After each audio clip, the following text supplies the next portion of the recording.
உன் மனதை நீ ஆளு, வாழ்க்கை உன்னை கேட்கும். இந்த உலகத்தில் மனிதனை தோற்கடிப்பது யார் தெரியுமா? வேறு யாரும் இல்லை. அவன் மனமே அவனுக்கு எதிரி. வெளியிலிருந்து வரும் பிரச்சனைகள் எல்லாம் தற்காலிகம். ஆனால் மனதுக்குள் உருவாகும் பயம், சந்தேகம், அதுவே வாழ்க்கையை மெதுவாக அழிக்கிறது. இந்த வீடியோ முடியும் வரை கவனமாக கேள்.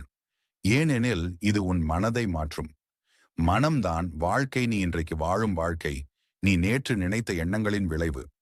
எண்ணம் நல்லதாக இருந்தால் நடவடிக்கை நேராகும். நடவடிக்கை நேராக இருந்தால் வாழ்க்கை தானாக சரியாகும். மனம் ஒரு குதிரை போல. அதை பயிற்சி செய்தால் உன்னை வெற்றிக்கு கொண்டு போகும். அதை விட்டுவிட்டால் அது உன்னை எங்கெங்கோ இழுத்துச் செல்லும். நினைவில் வை, உன் மனம்தான் உன் முதலாளி. பயம் எப்படி உருவாகின்றது? பயம் உண்மையில் நிகழ்ந்ததல்ல.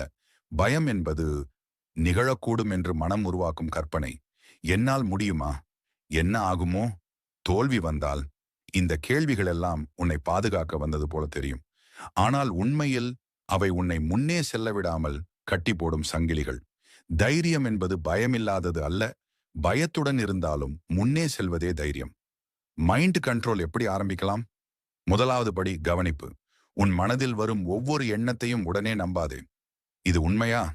இது எனக்கு உதவுமா என்று கேள். இரண்டாவது படி அமைதி. ஒரு நாளில் 5 நிமிடம் கூட மௌனமாக அமர்ந்து மூச்சை கவனித்தால் போதும். மனம் மெதுவாக உன் கட்டுப்பாட்டுக்குள் வரும். மூன்றாவது படி எண்ண மாற்றம். எனக்கு முடியாது, நான் முயற்சி செய்கிறேன், நான் தோல்வி, நான் கற்றுக்கொள்கிறேன். இந்த மாற்றமே மைண்ட் கண்ட்ரோலின் தொடக்கம். வெற்றி மனதில்தான் பிறக்கிறது. ஒவ்வொரு வெற்றியும் வெளியில் இல்லை, முதலில் மனதில்தான் பிறக்கிறது. உன் மனம் உறுதியானால் சூழ்நிலை மெதுவாக மாறும். மனம் தெளிவானால் வழி தானாக திறக்கும்.